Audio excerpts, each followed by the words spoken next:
केंद्रीय ट्रेड यूनियनों का संयुक्त मंच कानपुर 23 सितंबर 2025। भारतीय डाक विभाग की रजिस्ट्री पंजीकृत डाक सेवा बंद किए जाने पर विरोध में ज्ञापन दिया गया। बड़े चौराहा स्थित मुख्य पोस्ट ऑफिस में केंद्रीय ट्रेड यूनियनों के संयुक्त मंच के प्रतिनिधियों ने पोस्ट मास्टर जनरल के माध्यम से राष्ट्रपति को संबोधित वैयक्तिक सचिव पी.के. सिरोठिया के द्वारा दिए गए ज्ञापन के द्वारा रजिस्ट्री पंजीकृत डाक सेवा बंद किए जाने पर अपना विरोध जताते हुए कहा कि यह सेवा जनविरोधी है और इससे कुरियर कंपनियों को लाभ मिलेगा। भारतीय डाक विभाग द्वारा 1 अक्टूबर 2025 से पंजीकृत डाक सेवा को बंद करने का निर्णय लिया है और इसे स्पीड पोस्ट में विलय कर दिया गया है। अब भारतीय डाक की पारंपरिक रजिस्ट्री पंजीकृत डाक सेवा बंद कर स्पीड पोस्ट में विलय किया गया है। इस नई व्यवस्था से अब आर्थिक रूप से कमजोर वर्ग को पत्र या दस्तावेज भेजने के लिए स्पीड पोस्ट का उपयोग करना होगा। भारतवर्ष की 80% आर्थिक रूप से कमजोर आबादी को ध्यान में रखते हुए रजिस्ट्री पंजीकृत डाक सेवा को बनाए रखने के लिए सरकार को निर्देश दिया जाए।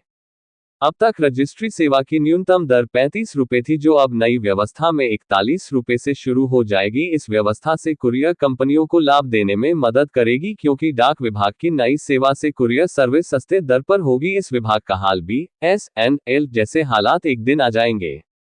प्रतिनिधि मंडल में कॉमरेड असित कुमार सिंह, उमेश शुक्ला, तारणी कुमार पासवान, मोहम्मद वशी, राणा प्रताप सिंह, R.D. गौतम, योगेश ठाकुर, कैलाश पासवान, सैयद हामिद अली रिजवी, कैलाश यादव, सिकंदर कुमार और घुरहू कुशवाहा आदि शामिल रहे।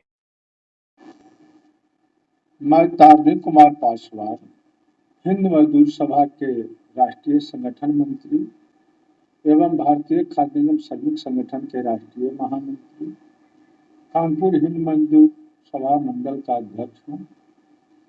आज हम लोग जो संयुक्त मंच के माध्यम से राष्ट्रपति जी को ज्ञापन भिजवाने का काम किया है, वो डाक विभाग का जो MD है, वहां हम लोग ने गया और हम लोग ने उनसे ज्ञापन देने की बात कहा और ज्ञापन हमने दिया। और ज्ञापन में हमने ये कहा कि 1/8/2025 को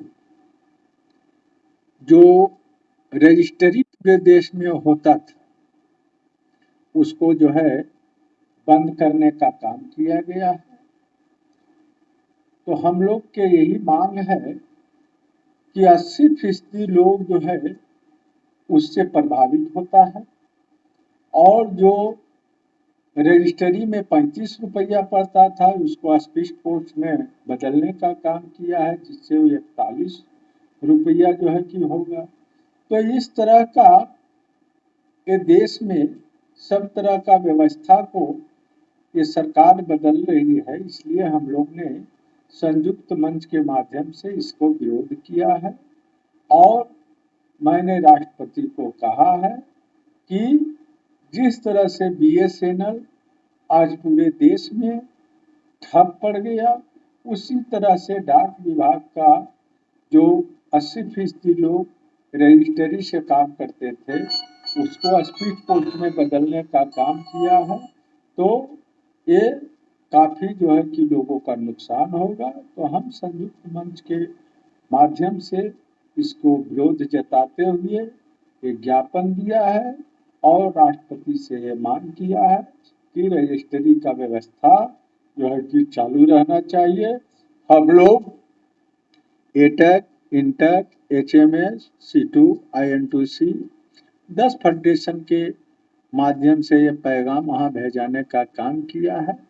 तो हम चाहते हैं कि जिस तरह की सरकार की रवैया है, रेल बेच रहा है, आपका जो है कि FCI, डकपोर्ट, एयरपोर्ट, एयर इंडिया, तमाम तरह के आज पोस्ट ऑफिस में लोग काम करने वाले थे, इसमें रजिस्ट्री के माध्यम से बहुत सा लोग इन्वॉल्व थे। तो इस तरह से वहाँ जो लोग इन्वॉल्व था उसकी भी नौकरी ये छीनने का काम करेगा। तो मिला जुला करके यही कहना है कि ये सरकार आई थी कि देश में हम 2 करोड़ पर प्रत्येक वर्ष हम नौकरी देने का काम करेंगे। ये नौकरी क्या सरकार देगी? जिन लोगों को नौकरी है उसको नौकरी से ये बाहर कर रहा है, सब लोग सब जगह निजीकरण का ब्यौरा ला रहा है। इस तरह से रजिस्ट्री वाले में जो 1 अगस्त से जो इन लोगों ने बदलाव किया है, उसी के विरोध में हम लोग ने ज्ञापन देने का काम किया है। मैं चाहता हूँ कि यह पैगाम राष्ट्रपति के पास और प्रधानमंत्री के पास पहुँचे और हम 10 ट्रेड यूनियन का आवाज़ को सुनते हुए इसे पुनः रोकने का काम करें। इसी के साथ मैं मीडिया के साथियों को धन्यवाद देता हूँ और ये पैगाम ज़्यादा से ज़्यादा पहुँचना चाहिए। धन्यवाद। Thank you.